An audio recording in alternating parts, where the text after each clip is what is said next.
भाई शकील पायलट जिंदाबाद जिंदाबाद जिंदाबाद। भाई बैठ जाओ यार, हमने भी काम कर लेना। बैठा पाछे मंच का आसपास खाली करते हैं, मंच खाली करते हैं, मंच सब अनीता जी और मंच खाली करते हैं। अटेली विधानसभा क्षेत्र से कांग्रेस पार्टी की उम्मीदवार हमारी बहन अनीता जी, मंच पर उपस्थित मेरे साथ शाहपुरा विधानसभा क्षेत्र से विधायक मनीष यादव जी, कोटपुतली से पूर्व विधायक इंद्राज गुजर साहब और जयपुर ग्रामीण से इस बार लोकसभा चुनाव में जिनको जबरदस्ती 1500 वोट से हराया वो हमारा नौजवान साथी चोपड़ा साहब, अनिल चोपड़ा जी, मंच पर सभी नेता, आदरणीय बुजुर्गों, माताओं, बहनों, प्यारे बच्चों। अब मंच पे जो आगे पीछे हो रहा था वो इसलिए हो रहा था कि गांव में यहाँ दही दूध पे बहुत जोर है और सब हट्टे कट्टे यहाँ गांव वाले सारे पहलवान अब एक माला पहनाए और 3 साथ आए। ये जो जोश है गांव का और आप सबका स्नेह और जो प्यार है उसके लिए मैं आपका बहुत आभारी हूँ। आपने इतने उत्साह के साथ, इतनी गर्मजोशी से हम सबका स्वागत किया, उसके लिए मैं आपका आभार व्यक्त करता हूँ। और मैं धन्यवाद देना चाहता हूँ अनीता जी का कि आपके चुनाव प्रचार के बहाने मुझे इन सब लोगों के दर्शन करने का मौका मिल गया, आपसे आशीर्वाद लेने का मौका मिला।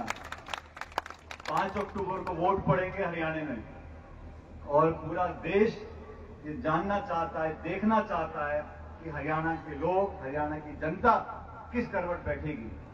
अब ये पूरा प्रदेश में ये बात तय हो गई है, आप भी इस बात को सुनते देखते होंगे कि सरकार तो कांग्रेस पार्टी की बनने जा रही है। 10 साल से बीजेपी की सरकार रही, बहुत सारे वादे किए, 10 साल दिल्ली में रही और 10 साल हरियाणा में रही और 9 साल के बाद यहाँ के मुख्यमंत्री खट्टर साहब को यहाँ से हटा दिया। अगर खट्टर जी, उनकी सरकार इतना बेहतर काम कर रहे थे, इतना अच्छा काम कर रहे थे, तो 9 साल के बाद चुनाव से पहले उनको हटाने की क्या जरूरत थी। और हटाने के बाद भी लोकसभा के चुनाव में जनता की आवाज को रोक नहीं पाए और 10 में से 5 लोकसभा सीटें कांग्रेस पार्टी जीती है। ये इस बात का प्रतीक है, इस बात का प्रमाण है कि आने वाले समय में हरियाणा में दोबारा कांग्रेस का राज आने वाला है। कांग्रेस पार्टी ने अपना मैनिफेस्टो बनाया है। हम लोगों ने लोकसभा चुनाव में भी इस बात को रखा कि किसान को उसकी फसल का दाम मिलना चाहिए, एमएसपी पे कानून बनना चाहिए। बीजेपी ने 3 काले कानून बनाए और सैकड़ों किसानों की जान जब चली गई उसके बाद ये वापस किए 3 काले कानून।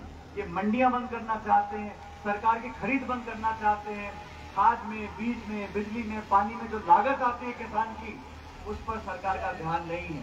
सरकार को सिर्फ बीजेपी के साथियों को हिंदू, मुसलमान, मंदिर, मस्जिद यहीं तक सीमित रखना है। फौज की भर्ती रोक दी, अग्निवीर चालू कर दिया। ये अग्निवीर मतलब खुद तो 10 साल राज कर लिया, 5 साल और मांग रहे हैं, खुद के लिए 15 साल और 18-19 साल का लड़का लड़की जो फौज में जाना चाहते हैं उनके लिए 4 साल। ये कहाँ का न्याय है। फौज की नौकरी बंद कर दी।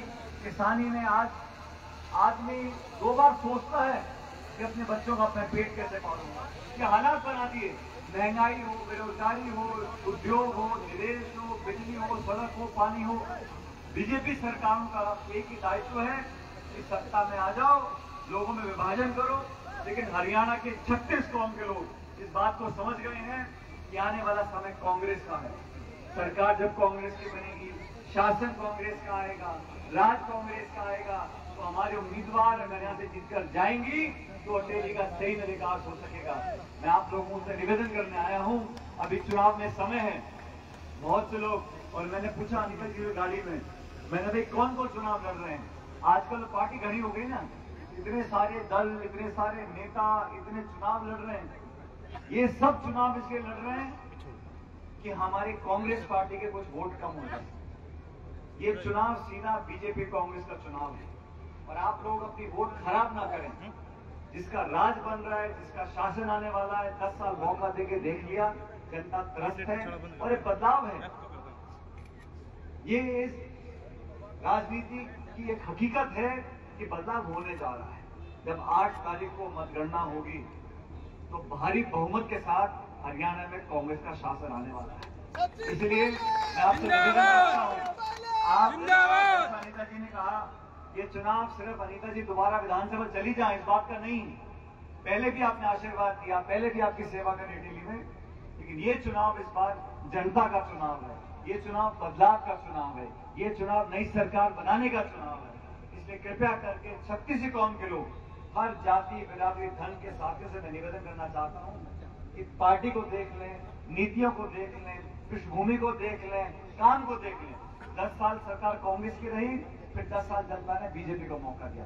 दोनों के दोनों कार्यकाल को आप देख लो, किस कार्यकाल में आपको जनता को, किसान को लगा कि मेरी सरकार है। आज यहाँ कितने मंत्री हैं, कितने संतरी, कोई जानता नहीं। ध्रुवीकरण कर धर्म के नाम पर वोट लेकर सरकार बनाना अलग है, लेकिन सत्ता में बैठकर किसान की सुध लेना, नौजवान को नौकरी देना, ये करना मुश्किल काम है। ये बदलाव होने जा रहा है और आज मैं धन्यवाद देता हूं खड़गे साहब का, राहुल गांधी जी का, कि हम सब ने मिलकर दोबारा अनीता जी को उम्मीदवार बनाया है, आपके भरोसे पर बनाया है। इसलिए कृपया करके आसपास के क्षेत्र के सब लोगों से निवेदन करना चाहता हूं, इस परिवार ने भरपूर आपकी सेवा करी है, आगे आप मौका दोगे तो सरकार में अहम भूमिका निभाने जा रही है और आपके आशीर्वाद से जीतकर जाएंगी तो आपके क्षेत्र में सभी तरह का विकास के जो काम अब तक नहीं हो पाए हैं उन सब कामों को करेंगे।